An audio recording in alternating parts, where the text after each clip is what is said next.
ശിഹായിൽ സ്നേഹം നിറഞ്ഞ വൈദികരെ, സന്യാസ സഹോദരങ്ങളെ, ഡീക്കൻ ടിജോയുടെ മാതാപിതാക്കളെ, സഹോദരങ്ങളെ, ബന്ധുമിത്രാദികളെ, ഇടവക ജനമേ, തികഞ്ഞ പ്രസന്നതയോടെ നിഷ്കളങ്കമായ പുഞ്ചിരിയോടെ ഈ മധുബഹയിലായിരിക്കുന്ന ഈ ചെറുപ്പക്കാരനെ കാണുമ്പോൾ എനിക്ക് അത്ഭുതം തോന്നുന്നു. വാസ്തവത്തിൽ കൊല്ലപ്പെടാൻ പോകുന്ന ഒരു കുഞ്ഞാടിൻ്റെ സ്ഥാനത്തല്ലേ ഇവൻ ഇരിക്കുന്നത്.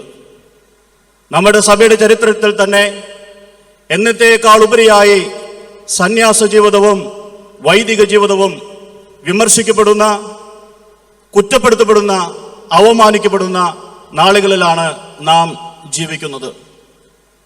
നാൽക്കവലുകളിലും ചാനൽ ചർച്ചകളിലും മഞ്ഞപ്പത്രങ്ങളിലും പുരോഹിതന്റെ അഭിമാനത്തെ ചവിട്ടിയരയ്ക്കുന്ന വാർത്തകൾ നാം കാണുന്നു, കേൾക്കുന്നു.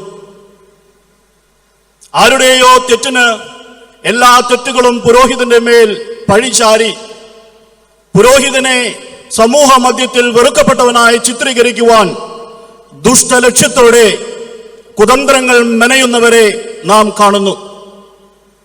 സന്യാസം ജീവിക്കാൻ കൊള്ളാത്തതാണെന്ന് പറഞ്ഞു വെക്കുവാൻ അവർ പരിശ്രമിക്കുന്നു.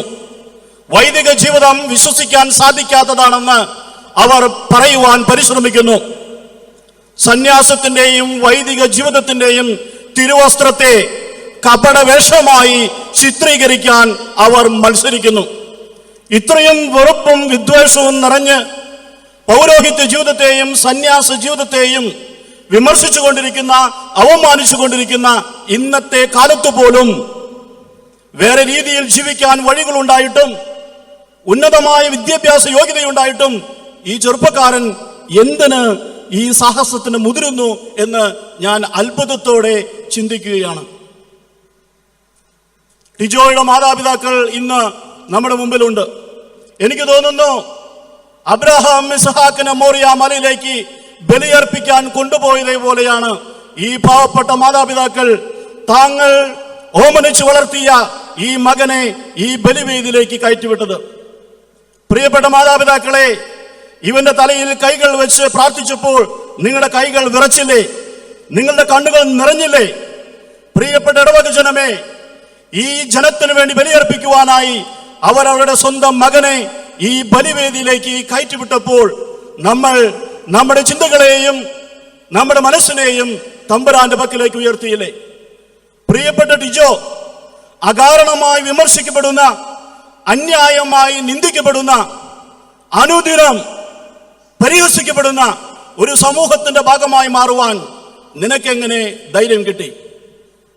ഇന്ന് ഉത്സവ പ്രതീതിയിൽ നിറഞ്ഞു നിൽക്കുന്ന ഈ മനോഹരമായ ദേവാലയത്തിലെ തിരുപ്പട്ട ദാന ശുശ്രൂഷയ്ക്ക് ശേഷം നീ ഒരു സമൂഹത്തിന്റെ ഭാഗമാകുവാൻ പോവുകയാണ്. നിരന്തരം വിമർശിക്കപ്പെടുന്ന ഒരു സമൂഹത്തിന്റെ ഭാഗമാകുവാൻ. കുടുംബത്തിന്റെ സുരക്ഷിതത്വത്തിൽ നിന്ന് തെരുവീതിയിലെ അരക്ഷിതാവസ്ഥയിലേക്ക് നീ മാറുകയാണ്. കുടുംബത്തിന്റെ വാത്സല്യത്തിൽ നിന്ന് ചാനൽ ചർച്ചക്കാരന്റെ ചർച്ചാപാത്രമാകുവാൻ നീ പോവുകയാണ്. നിനക്കെങ്ങനെ ധൈര്യം കിട്ടി? ഈ ബലിവേദിയുടെ പടികൾ ചവിട്ടിക്കയറിയപ്പോൾ, ഈശോയുടെ ചോരയുടെ മണമുള്ള ഈ ബലിവേദിയെ സമീപിച്ചപ്പോൾ നിന്റെ കാലുകൾ വിറച്ചോ?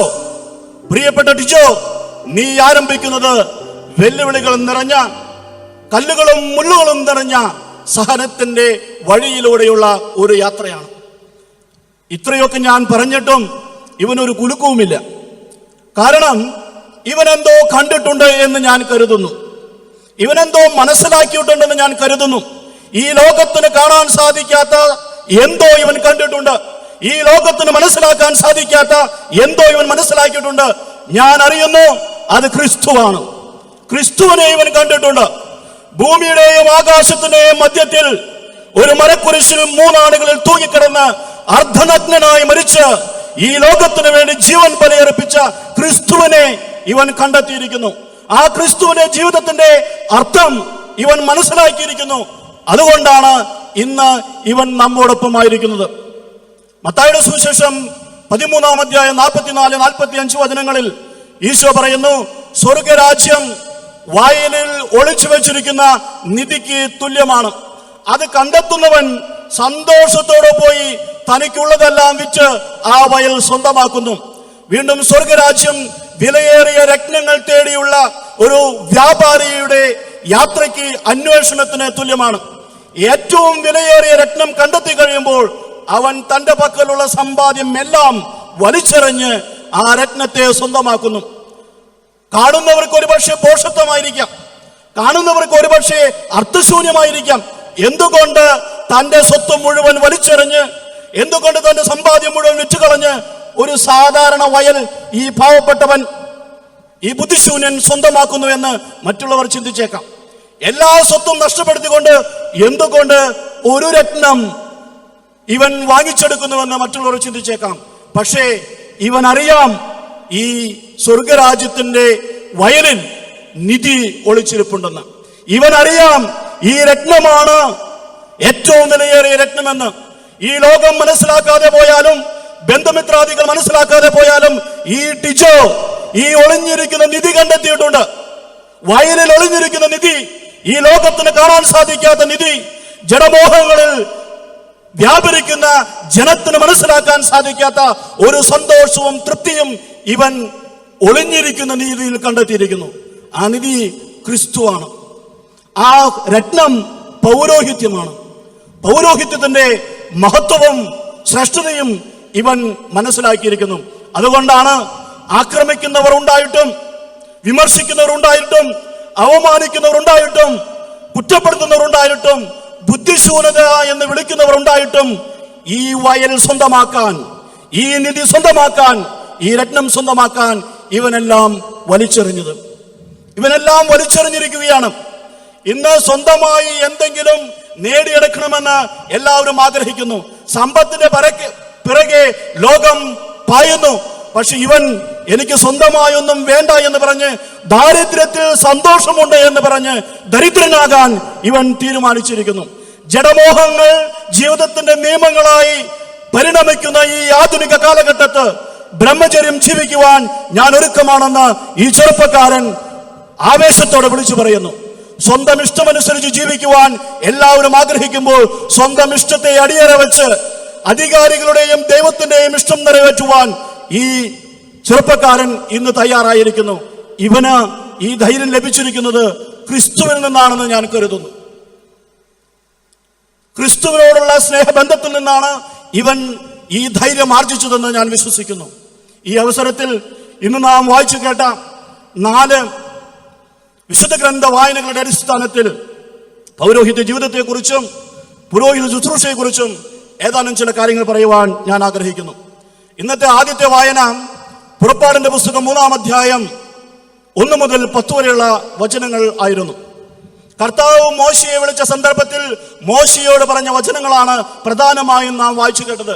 മോശയോട് കർത്താവ് പറയുന്നു, എന്റെ ജനത്തിന്റെ നിലവിളി എന്റെ പക്കൽ എത്തിയിരിക്കുന്നു, എന്റെ ജനത്തിന്റെ ദുരിതങ്ങൾ ഞാൻ കണ്ടിരിക്കുന്നു, എന്റെ ജനത്തിന്റെ നിലവിളി ഞാൻ കേട്ടിരിക്കുന്നു, അതുകൊണ്ട് ഞാൻ നിന്നെ വിളിക്കുന്നു.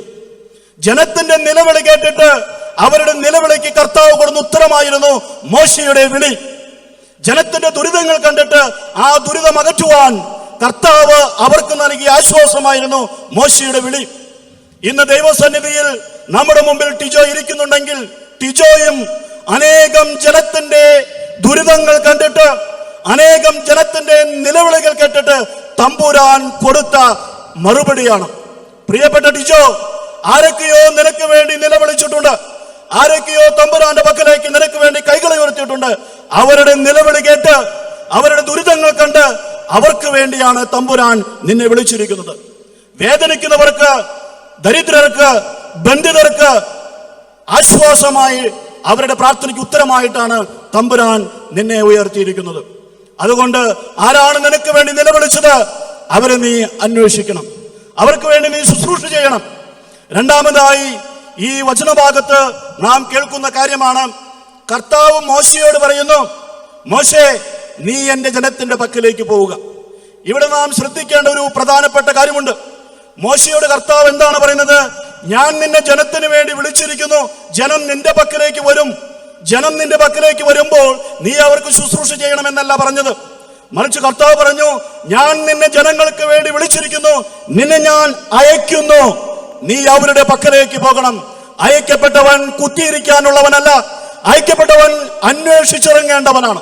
ആർക്കു വേണ്ടിയാണോ നീ അയക്കപ്പെട്ടിരിക്കുന്നത് അവരെ നീ അന്വേഷിക്കണം. പൊരിവെയിലും പെരുമഴയത്തും ദൈവത്തിന്റെ ജനത്തെ നീ അന്വേഷിക്കണം. ദൈവജനം എന്റെ പക്കൽ വന്നാൽ, ദൈവജനം എന്നോട് ചോദിച്ചാൽ അവർക്ക് ശുശ്രൂഷ ചെയ്യാം, അവർക്ക് ഞാൻ സഹായം ചെയ്യുമെന്ന മനസ്ഥിതി നിനക്കുണ്ടാകരുത്. അതൊരു പുരോഹിതന്റെ മനോഭാവമല്ല. ദൈവജനത്തെ അന്വേഷിച്ചിറങ്ങുന്നവനാണ് പുരോഹിതൻ. ദൈവജനത്തിന്റെ വേദനയിൽ പങ്കുപറ്റുന്നവനാണ് പുരോഹിതൻ. അതുകൊണ്ട് മോശയെ കർത്താവ് ജനത്തിന്റെ പക്കലേക്കാണ് അയച്ചത്, ജനത്തെ മോശയുടെ പക്കലേക്കല്ല. ഇന്ന് നിന്നെയും കർത്താവ് ജനത്തിന്റെ പക്കലേക്കാണ് അയക്കുന്നത്, ഈ ജനത്തെ നിന്റെ പക്കലേക്കല്ല അയക്കുന്നത്. അതുകൊണ്ട് ആശ്രമത്തിന്റെ സൗകര്യത്തിലും സുരക്ഷിതത്തിലും നീ ഒതുങ്ങിക്കൂടരുത്. നീ പുറത്തിറങ്ങണം, ജനത്തെ അന്വേഷിക്കണം, വേദനിക്കുന്നവരെ അന്വേഷിക്കണം, പാവപ്പെട്ടവരെ അന്വേഷിക്കണം.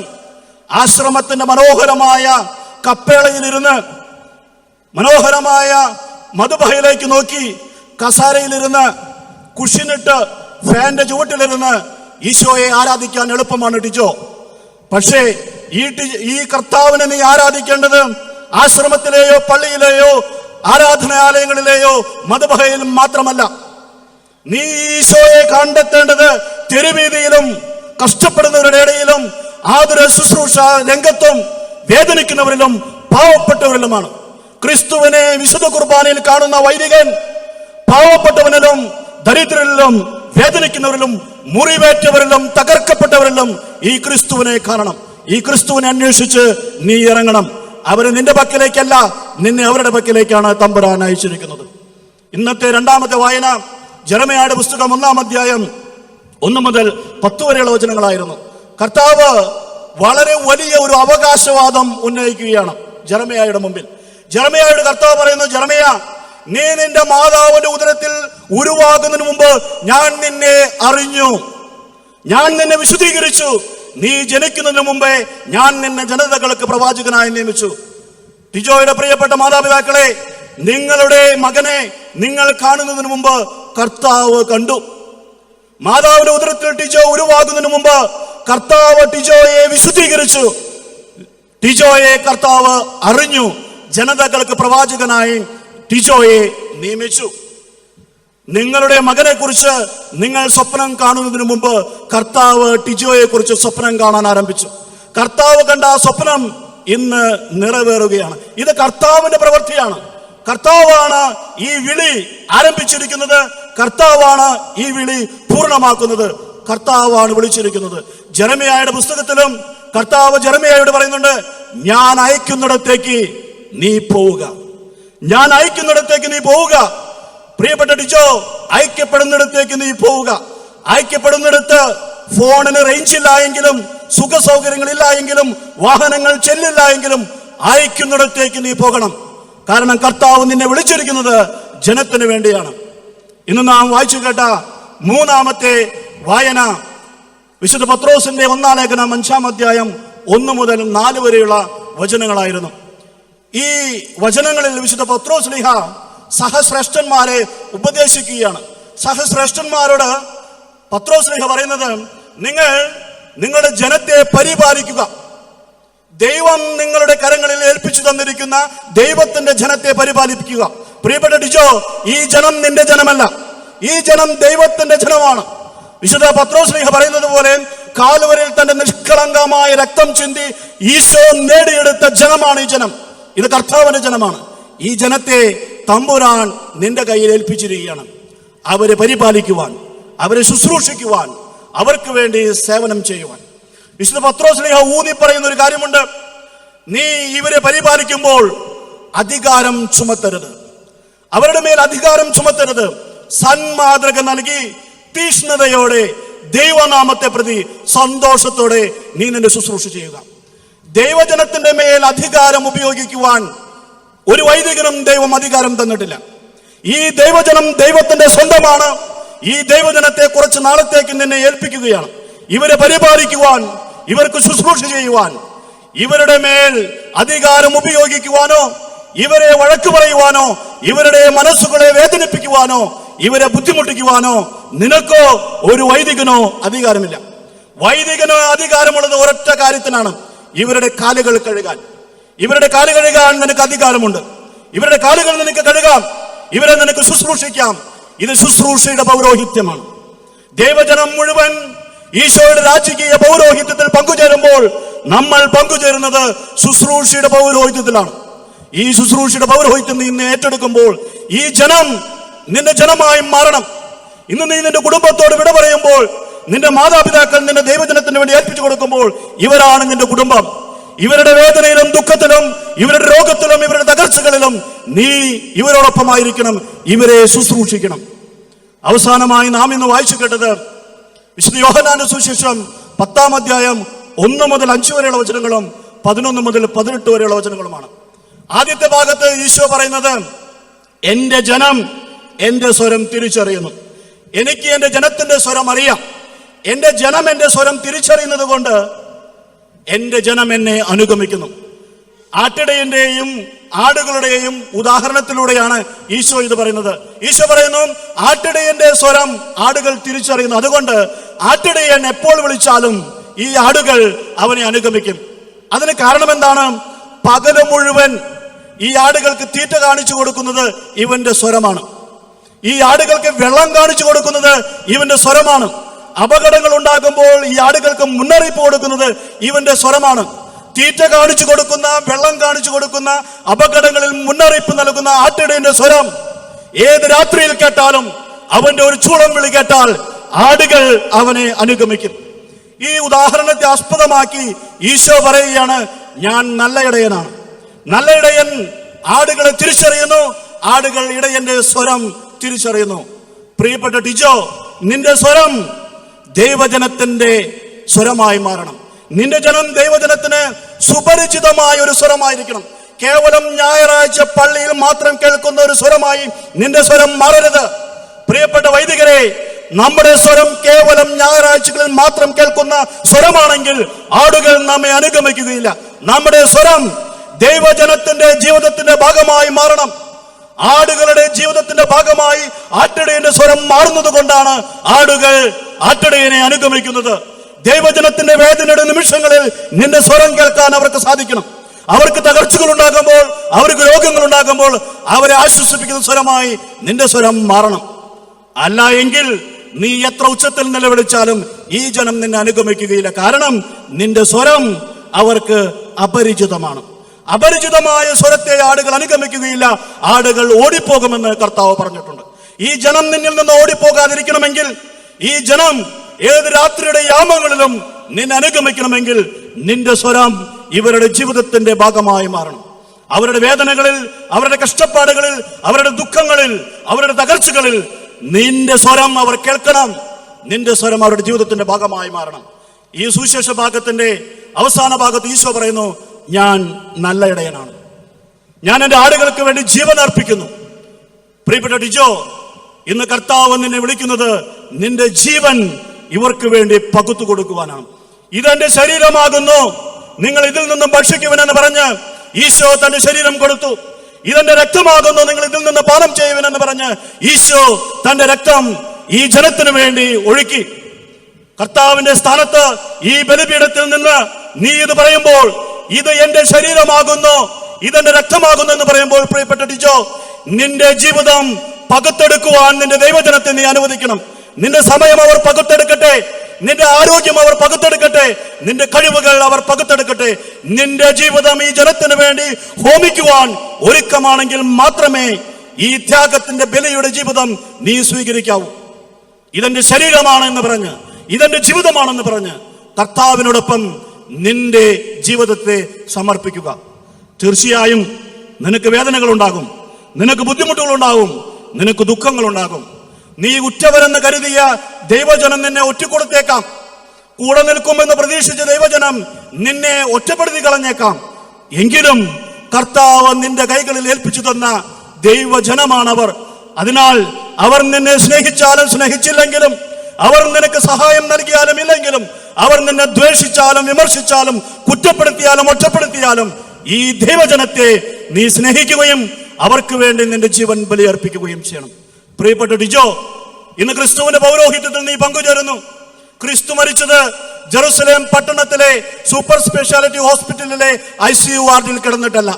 ക്രിസ്തു മരിച്ചത് കാൽവരിയില് ആകാശത്തിന്റെയും ഭൂമിയുടെയും മധ്യത്തിൽ മരക്കുരിശിൽ 3 ആണികളിൽ തൂങ്ങിക്കിടന്ന് അർദ്ധനഗ്നനായിട്ടാണ്.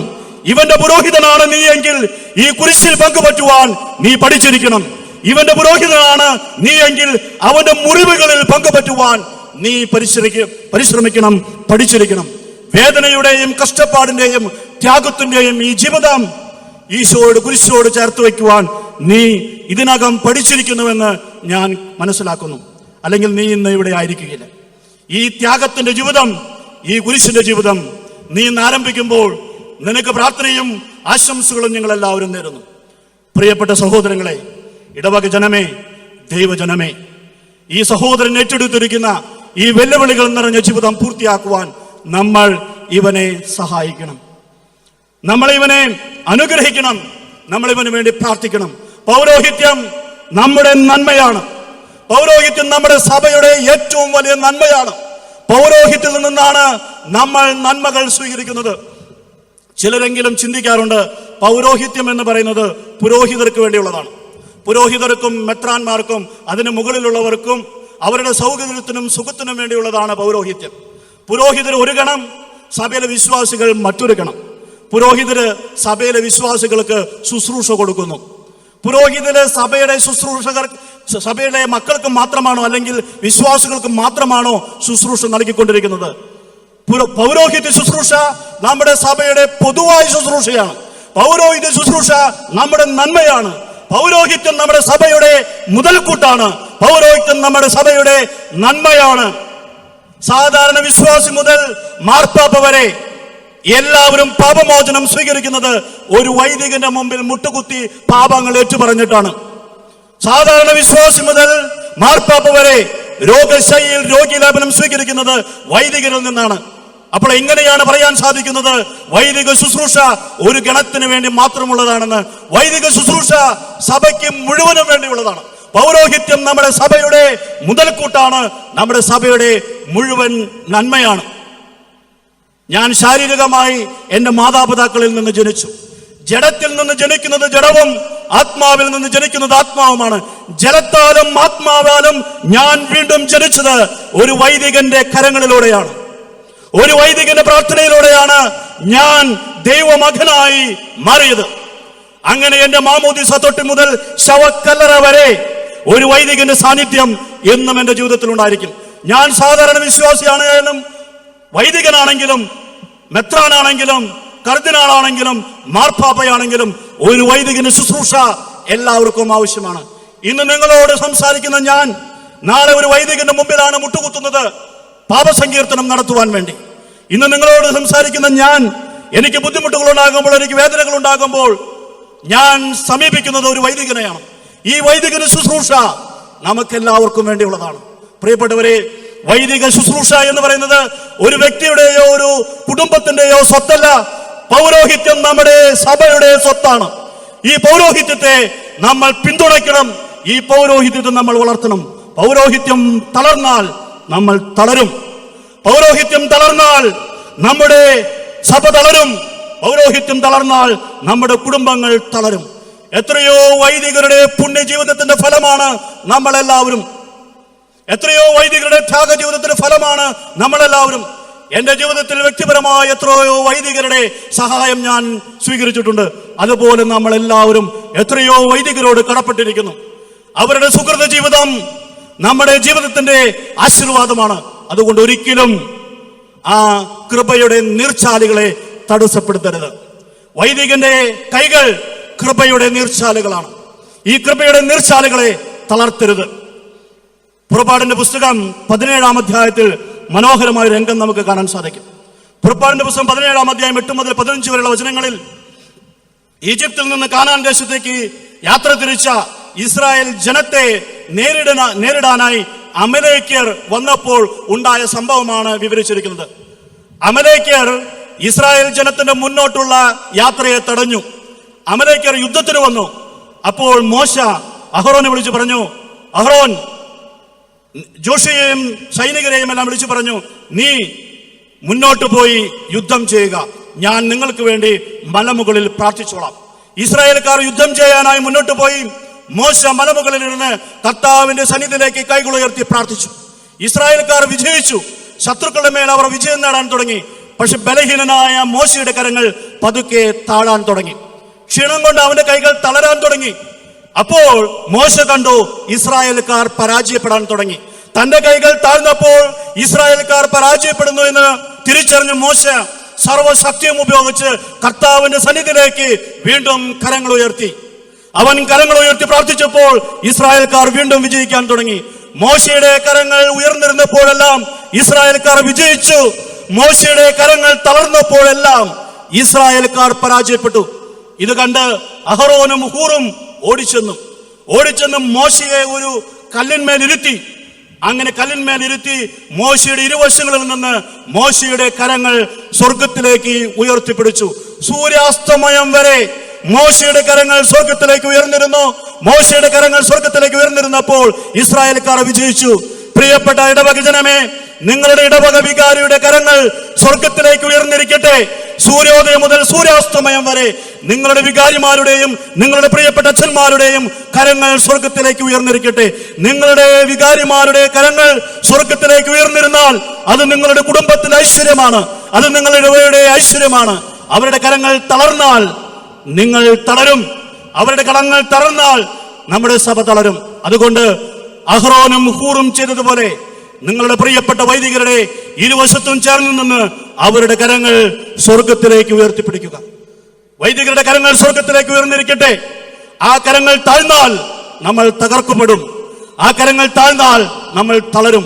നമ്മുടെ എല്ലാ വൈദികരുടെയും കരങ്ങൾ ഉയർന്നിരിക്കട്ടെ, ശക്തമായ കരങ്ങൾ. ആ കരങ്ങൾ കൃപയുടെ നീർച്ചാലുകളാണ്.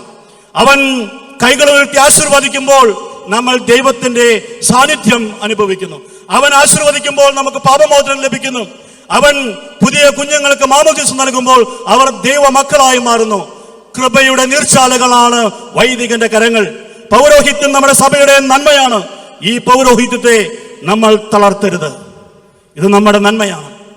പുരോഹിതൻ തളർന്നാൽ ഇടവക തളരുമെന്നും പൗരോഹിത്യം തളർന്നാൽ സഭ തളരുമെന്നും അറിയാവുന്ന ദുഷ്ടലക്ഷ്യത്തോടെ പ്രവർത്തിക്കുന്ന കുപ്രചരകർ നടത്തുന്ന അർത്ഥമില്ലാത്ത ആരോപണങ്ങളിൽ നിങ്ങൾ പെട്ടുപോകരുത്. ഈ ലോകമുള്ളിടത്തോളം കാലം കത്തോലിക്ക സഭയുണ്ടായിരിക്കും.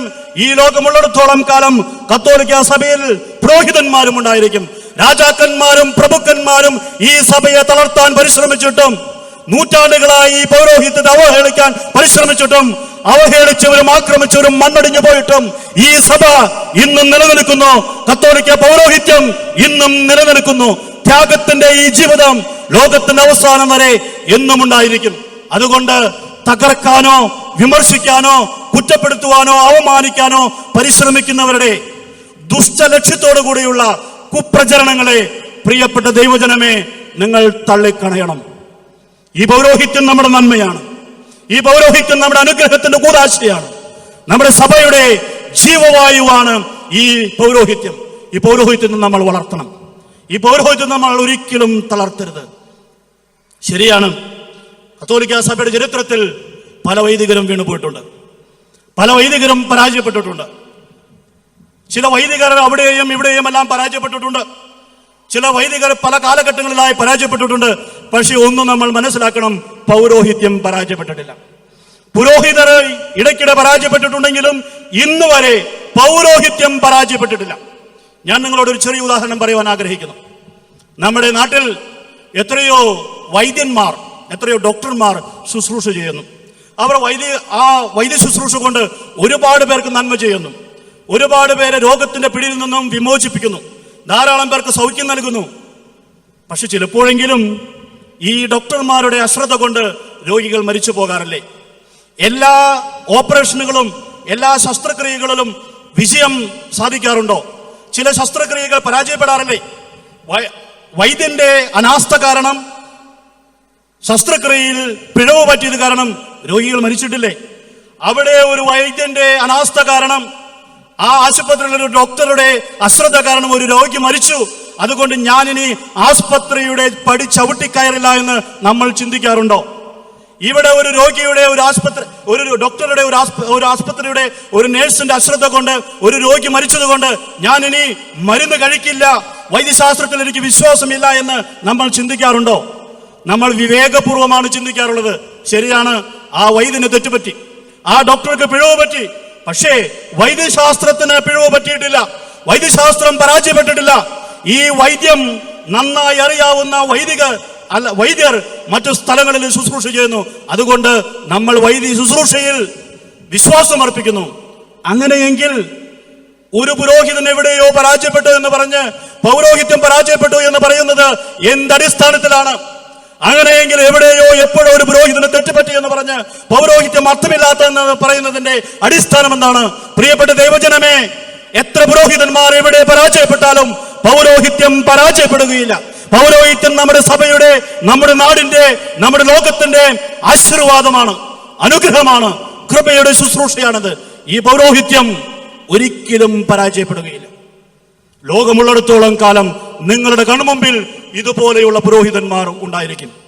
ജീവിതകാലം മുഴുവൻ പള്ളിയെയും പുരോഹിതനെയും വിമർശിച്ചവനും മരിച്ചു കഴിയുമ്പോൾ അവന്റെ വിലാപയാത്രയുടെ പിന്നിൽ ഇതുപോലെയുള്ള ഒരു പാവപ്പെട്ട വൈദികൻ വിശുദ്ധ വസ്ത്രങ്ങൾ അണിഞ്ഞ് അവനെ പ്രാർത്ഥനയോടെ യാത്രയാക്കാനുണ്ടാകും. രാത്രിയുടെ ഏത് യാമങ്ങളിൽ നിങ്ങൾ ഒരു വൈദികന് വേണ്ടി ആഗ്രഹിച്ചാലും നിങ്ങളുടെ പ്രിയപ്പെട്ടവർക്ക് രോഗീലേപനം കൊടുക്കുവാൻ, നിങ്ങളുടെ കുടുംബങ്ങളിൽ ആശ്വാസത്തിന് വചനം നൽകുവാൻ ഒരു വൈദികൻ എന്നും ഉണ്ടായിരിക്കും. കോവിഡ് വന്നാലും, പേമാരി വന്നാലും, വെള്ളപ്പൊക്കം വന്നാലും നിങ്ങളുടെ പ്രിയപ്പെട്ടവർക്ക് രോഗീലേപനം നൽകുവാനും നിങ്ങളുടെ പ്രിയപ്പെട്ടവരെ സംസ്കരിക്കുവാനും ഈ പാവപ്പെട്ട വൈദികർ എന്നും ഉണ്ടാകും.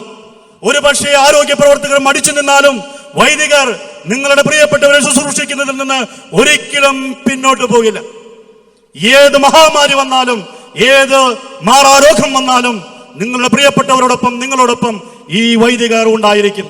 ലോകത്തിന്റെ അവസാന നിമിഷം വരെ, മാമോദീസ തൊട്ടി മുതൽ ശവക്കല്ലറ വരെ അനുഗ്രഹത്തിന്റെ സാന്നിധ്യമായി ഈ വൈദികർ എന്നും ഉണ്ടായിരിക്കും. ഇവരുടെ ജീവിതത്തെക്കുറിച്ച് പ്രിയപ്പെട്ട ഇടവക ജനമേ, നിങ്ങൾ ചിന്തിച്ചിട്ടുണ്ടോ?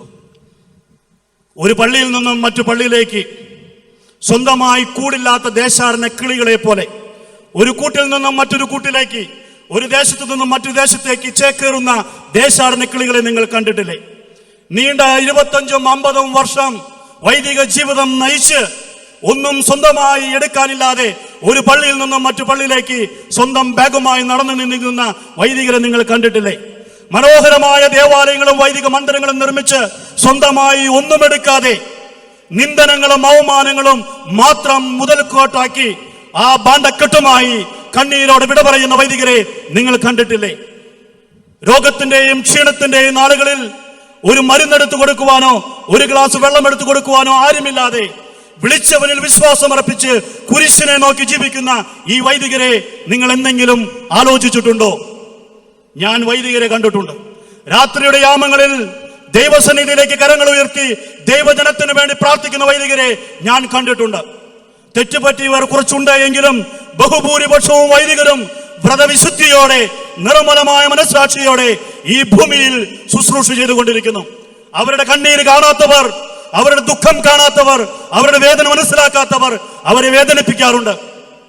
എന്നിട്ടും ഈ ശുശ്രൂഷ ധൈര്യത്തോടെ, വിശ്വാസത്തോടെ, സന്തോഷത്തോടെ ഇവർ കൊണ്ടു നടക്കാറില്ലേ? ഞാൻ ചിലപ്പോഴൊക്കെ ചിന്തിക്കാറുണ്ട്, ഈ നാട്ടിൽ ഇത്രയും അവമാനം സഹിക്കുന്ന ഒരു സമൂഹം മറ്റൊന്നുണ്ടോ? ഇത്രയും വെറുക്കപ്പെടുന്ന അല്ലെങ്കിൽ വെറുക്കപ്പെട്ടവരായി ചിത്രീകരിക്കാൻ പരിശ്രമിക്കുന്ന മറ്റൊരു സമൂഹം ഉണ്ടോ? എത്രയോ വലിയ തെറ്റുകാരും എത്രയോ വലിയ കുറ്റക്കാരും സുഖമായി ജീവിക്കുന്ന നാട്ടിൽ നാട്ടുകാർക്കും സഭയ്ക്കും വേണ്ടി സ്വന്തം കുടുംബത്തെ ഉപേക്ഷിച്ച് സ്വന്തമായി ഒന്നും സ്വന്തമാക്കാതെ ജീവിക്കുന്ന ഇവരെ മാത്രം എന്തുകൊണ്ട് പഴിചാരുന്നു? അതിനൊരു കാരണമുണ്ട്. കാരണം ഇവരൊരിക്കലും പ്രതികരിക്കില്ല. നിങ്ങൾ ഏത് ആയുധമായി അവരെ ആക്രമിക്കാൻ ചെന്നാലും അവരുടെ കയ്യിൽ ഒരു ആയുധം മാത്രമേ ഉണ്ടാവുകയുള്ളൂ, ജപമാല. ഇത്രയും നിന്ദനങ്ങൾ ഏറ്റുവാങ്ങിയിട്ടും, ഇത്രയും പരാതികൾ സ്വീകരിച്ചിട്ടും, ഇത്രയും മോശക്കാരായി ചിത്രീകരിച്ചിട്ടും എന്തുകൊണ്ട് ഇങ്ങനെ ചിത്രീകരിക്കുന്നവർ, ഇങ്ങനെ ഇവരെ വിമർശിക്കുന്നവർ, വൈദികരെ നിന്ദിക്കുന്നവർ സഭയുടെ എല്ലാ ആനുകൂല്യങ്ങളും അനുഭവിച്ച് ഇന്നും നമ്മുടെ മുമ്പിൽ സുഖമായി ജീവിക്കുന്നു?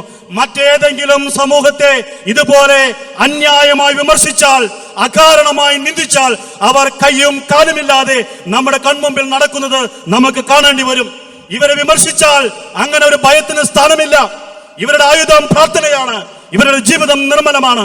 അതുകൊണ്ട് പ്രതികരിക്കില്ല എന്ന ഉറപ്പോടെ താൽക്കാലിക ലാഭത്തിനു വേണ്ടിയും പേരിനും പ്രശസ്തിക്കും വേണ്ടിയും മഞ്ഞ പത്രക്കാരും ചാനൽ ചർച്ചക്കാരും ഇവരെ തിരഞ്ഞുപിടിച്ച് ആക്രമിക്കുന്നു. ഞാനും ഉൾപ്പെടുന്ന ഈ സമൂഹത്തെ തിരഞ്ഞുപിടിച്ച് ആക്രമിക്കുന്നു. കാരണം പ്രതികരിക്കില്ല എന്ന ഉറപ്പ്. സ്നേഹിക്കാൻ മാത്രം പഠിച്ചവരുടെ ആ പ്രതികരണം വേറെ വിധത്തിലാണെന്ന് അറിയാവുന്നത് കൊണ്ട് വാസ്തവത്തിൽ ഇത് നമ്മുടെ സഭയുടെ നന്മയല്ലേ കാണിക്കുന്നത്? ഇത് നമ്മുടെ വൈദികരുടെ നന്മയല്ലേ കാണിക്കുന്നത്? നീണ്ട 12-15 വർഷത്തെ പരിശീലനത്തിന് ശേഷം കൈ ചുരുട്ടി അടിക്കാൻ വരുന്നവനെ കൈ ഉയർത്തി ആശീർവാദിക്കാൻ ഇവർ പഠിച്ചിട്ടുള്ളത് കൊണ്ടല്ലേ ഇത്രയും വിമർശനങ്ങൾ ഏറ്റുവാങ്ങിയിട്ടും വിമർശിക്കുന്നവർ സുഖമായി നമ്മുടെ കൺമുമ്പിൽ എല്ലാ അനുകൂലങ്ങളും അനുഭവിച്ച് ജീവിക്കുന്നത്? നിന്ദിച്ചാലും സ്നേഹിക്കാൻ ഇവർ പഠിച്ചിട്ടുള്ളത് കൊണ്ടല്ലേ ഇവരുടെ കണ്ണീരും ഇവരുടെ വേദനയും ഇവരുടെ ദുഃഖവും ആരെയും കാണിക്കാതെ ഇവർ തമ്പുരാന്റെ ബലിയോട് ചേർത്ത് ജീവിക്കുന്നത് കൊണ്ടല്ലേ നമ്മൾ ഇങ്ങനെ മുന്നോട്ട് പോകുന്നത്? പ്രിയപ്പെട്ടവരെ, ഈ പൗരോഹിത്യത്തെ തളർത്തരുത്. ഈ പൗരോഹിത്യം നമ്മുടെ സഭയുടെ നന്മയാണ്. ഈ പൗരോഹിത്യം നമ്മുടെ ആശീർവാദമാണ്, കൃപയുടെ നീർച്ചാലുകളാണ്. വൈദികരുടെ കരങ്ങളിൽ നിന്നും ഉയർന്നിരിക്കട്ടെ. വൈദികർ ധൈര്യത്തോടെ ശുശ്രൂഷ ചെയ്യട്ടെ. അവരുടെ ശുശ്രൂഷ എനിക്കും നിങ്ങൾക്കും നമുക്കെല്ലാവർക്കും വേണ്ടിയാണ്. ഇന്ന് ടിജോ വൈദിക ശുശ്രൂഷ ഏറ്റെടുക്കുമ്പോൾ ടിജോയ്ക്ക് വേണ്ടി നമുക്ക് പ്രാർത്ഥിക്കാം. ഈ വെല്ലുവിളികൾ നിറഞ്ഞ ജീവിതം പൂർണ്ണമാക്കുവാൻ ഉള്ള കൃപയ്ക്ക് വേണ്ടി പ്രാർത്ഥിക്കാം. ഈ ബലിപീഠത്തിൽ നിന്ന് ആരംഭിക്കുന്ന അവന്റെ ജീവിതം അവസാനമായി ഈ ബലിപീഠത്തോട് യാത്ര പറയുന്ന ആ നിമിഷം വരെ വിശ്വസ്തമായും നിർമ്മലമായും മുന്നോട്ട് കൊണ്ടുപോകുവാനുള്ള കൃപയ്ക്ക് വേണ്ടി നമുക്ക് പ്രാർത്ഥിക്കാം. അതോടൊപ്പം നമ്മുടെ കൺമുമ്പിൽ ശുശ്രൂഷ ചെയ്യുന്ന എല്ലാ വൈദികർക്ക് വേണ്ടിയും, നിങ്ങളുടെ ഇടവക വികാരിമാർക്ക് വേണ്ടിയും, നിങ്ങളുടെ പ്രിയപ്പെട്ട വൈദികർക്ക് വേണ്ടിയും, നിങ്ങളുടെ ബന്ധുക്കളായ വൈദികർക്ക് വേണ്ടിയും, സഭയിലെ എല്ലാ വൈദികർക്ക് വേണ്ടിയും, പ്രിയപ്പെട്ട ദൈവജനമേ, നിങ്ങൾ പ്രാർത്ഥിക്കണം. ഇത് നമ്മുടെ സഭയുടെ അനുഗ്രഹമാണ്. ഈ കുദാശ നമ്മുടെ സഭയുടെ നന്മയാണ്. ഈ കുദാശയെ നമ്മൾ തളർത്തരുത്. ഈ കുദാശയെ വളർത്തണം. ഇന്നത്തെ ശുശ്രൂഷയിൽ പങ്കെടുത്തുകൊണ്ട് ഈ വൈദികന് വേണ്ടിയും ഈ വൈദികാർത്ഥിക്ക് വേണ്ടിയും ഇവിടെയുള്ള എല്ലാ വൈദികർക്ക് വേണ്ടിയും നമ്മുടെ സഭയുടെ എല്ലാ വൈദികർക്ക് വേണ്ടി നമുക്ക് പ്രാർത്ഥിക്കാം. സർവശക്തനായ ദൈവം നമ്മെ സമൃദ്ധമായി അനുഗ്രഹിക്കട്ടെ. എന്റെ യേശുവിൻ വചനം കേട്ടിടട്ടെ, രക്ഷയിൻ മാർഗം ഗ്രഹിച്ചിടട്ടെ, ഏവരും യേശുവെ വണങ്ങിടട്ടെ.